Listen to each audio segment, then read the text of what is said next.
रो versus वेड 1973 में America की supreme court ने एक फैसला लिया था। इस फैसले के तहत अमेरिका की सभी औरतों को अबॉर्शन के अधिकार दिए गए। हाल ही में मीडिया में लीक हुई एक खबर के मुताबिक अब अमेरिकन सुप्रीम कोर्ट इस फैसले को बदल सकता है।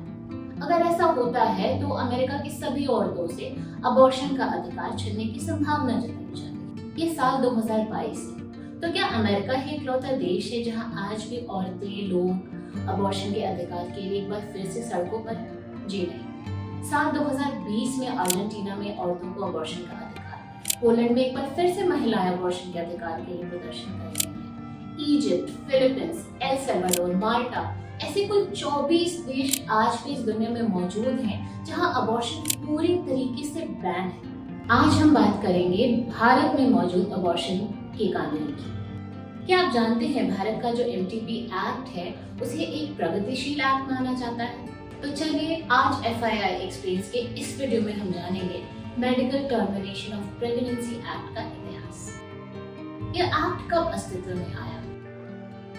इंडियन पीनल कोड का सेक्शन 312 ये वही सेक्शन है जिसके तहत 1960s के दौर तक भारत में अबॉर्शन पूरी तरीके से इलीगल था, गैर कानूनी था। अगर आप अबॉर्शन करवाना चाहते थे तो आपको इसके लिए सजा तक हो सकती थी। बड़ी संख्या में महिलाएं भारत में अनट्रेन्ड डॉक्टर्स और नर्सेस से अपना असुरक्षित अबॉर्शन करवाते थे। फिर आया वक्त साल 1964 का, जब भारत सरकार ने शांति लाल शाह कमेटी का गठन किया। इस कमेटी का काम यह देखना था कि भारत में अबॉर्शन को लेकर किस तरीके के कानून की जरूरत है। हालांकि जब यह कमेटी काम कर रही थी तो इसे डर था कि इस एक्ट या आने वाले कानून का विरोध धार्मिक नेताओं द्वारा जरूर किया जाएगा। इस कमेटी ने भारत की सामाजिक, आर्थिक, राजनीतिक, सांस्कृतिक और स्वास्थ्य की स्थितियों को देखते हुए तब की इंदिरा गांधी सरकार को रेकमेंड किया कि भारत को जरूरत है एक डिटेल्ड अबॉर्शन के कानून की। तब जाकर साल 1971 में अस्तित्व में आया medical termination of pregnancy act 1971। Bharat में अबॉर्शन कौन करवा सकता है? भारत के MTP एक्ट के तहत एक प्रेग्नेंट औरत 20 हफ्ते तक की प्रेगनेंसी को अबॉर्ट यानी टर्मिनेट करवा सकती है। इसके लिए उसे सिर्फ एक डॉक्टर के अप्रूवल यानी इजाजत की जरूरत होती है। साल 2021 में हुए बदलाव से पहले 12 से 20 हफ्ते की प्रेगनेंसी को टर्मिनेट करने के लिए 2 डॉक्टर्स के अप्रूवल यानी इजाजत की जरूरत होती थी।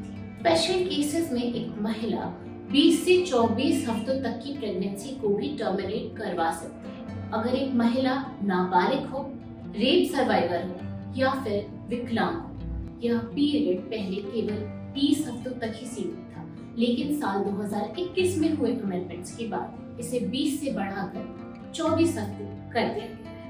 क्या भारत में एक बालिग, एक अडल्ट प्रेग्नेंट महिला को अबॉर्शन के लिए किसी की इजाजत की जरूरत होती है? जवाब है नहीं। अगर आप बालिग हैं तो इससे कोई फर्क नहीं पड़ता कि आप शादीशुदा हैं या नहीं। अपने अबॉर्शन के लिए आपको अपने पति, अपने पार्टनर, अपने पिता या अपने परिवार के किसी की भी सदस्य की इजाजत की जरूरत नहीं होती है। भारत के एक्ट के तहत अबॉर्शन करवाने वाले की पहचान बिल्कुल गोपनीय रखी जाती है। अगर उस महिला की पहचान या उससे जुड़ी कोई जानकारी साझा की जाती है तो इसके लिए उस मेडिकल संस्थान या उस डॉक्टर को 1 साल की सजा और जुर्माना या दोनों ही हो सकते हैं। भारत में अबॉर्शन किन जगहों पर किया जा सकता है? भारत में अबॉर्शन भारत सरकार द्वारा मान्यता प्राप्त अस्पतालों, क्लिनिक्स या मेडिकल संस्थानों में ही किए जा सकते हैं। इसके साथ ही अबॉर्शन की प्रक्रिया सिर्फ एक रजिस्टर्ड मेडिकल प्रैक्टिशनर ही कर सकता है। भारत में अबॉर्शन किन प्रक्रियाओं, प्रोसीजर्स के द्वारा किया जाता है? भारत में कानूनी तौर पर सिर्फ 2 प्रक्रियाएं ही हैं जिसके तहत अबॉर्शन किया जा सकता है। सबसे पहला है सर्जिकल अबॉर्शन, जहां सर्जरी के जरिए प्रेगनेंसी को टर्मिनेट यानी अबॉर्ट किया जाता है। दूसरा है मेडिकल अबॉर्शन, जहां अबॉर्शन के लिए कुछ गोलियां एक मेडिकल प्रैक्टिशनर या डॉक्टर की देखरेख में दी जाती हैं। जैसा कि हमने आपको MTP एक्ट के कुछ प्रावधानों के बारे में बताया, जिससे जाहिर होता है कि भारत में अबॉर्शन का कानून कुछ हद तक प्रगतिशील तो जरूर है, लेकिन क्या इस कानून के होने के बावजूद अबॉर्शन हमारे देश में सबके लिए सुरक्षित, सेफ और एक्सेसिबल है? जवाब है बिल्कुल नहीं।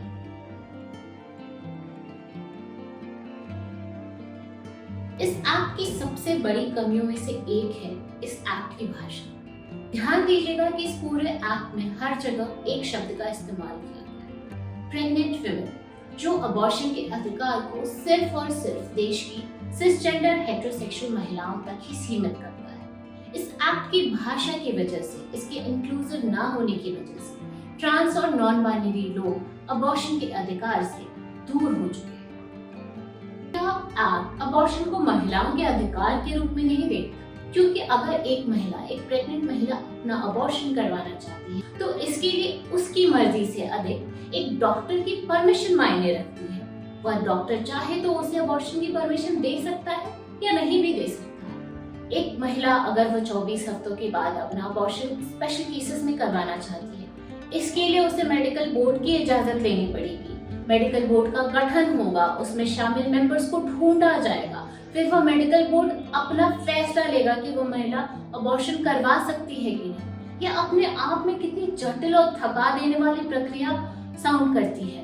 आपको हमारे देश के हेल्थ स्ट्रक्चर का तो पता ही है। एक आंकड़ा बताता है कि हमारे देश के 62% अस्पतालों में गायनेकोलॉजिस्ट है ही नहीं। तो सोचिए जरा, इस मेडिकल बोर्ड को बनने और इसका फैसला आने तक एक कितना लंबा प्रोसीजर शामिल होगा। पितृसत्ता अबॉर्शन को एक टैबू तो मानती ही है। अबॉर्शन करवाने वाले को मर्डरर, अपराधी और क्या नहीं कहा जाता, सिर्फ इसलिए क्योंकि वह फैसला लेते हैं कि वह अपनी प्रेगनेंसी को कंटिन्यू करना चाहते हैं या नहीं करना चाहते हैं। इसके साथ ही अबॉर्शन पर बनने वाले कानून, नीतियां भी एक अहम भूमिका निभाते हैं कि देश के लोगों के लिए अबॉर्शन सेफ और एक्सेसिबल किस हद तक होगा।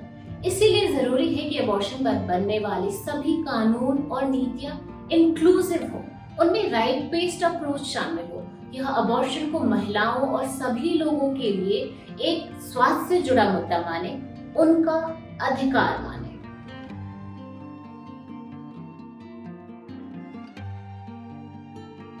अगर आपको ये वीडियो पसंद आया तो इस वीडियो को लाइक और शेयर करना ना भूलें और ऐसे ही इंटरसेक्शनल फेमिनिस्ट टॉपिक्स पे जुड़े वीडियो के लिए जुड़े रहें फेमिनिज्म इन इंडिया हिंदी के YouTube चैनल से।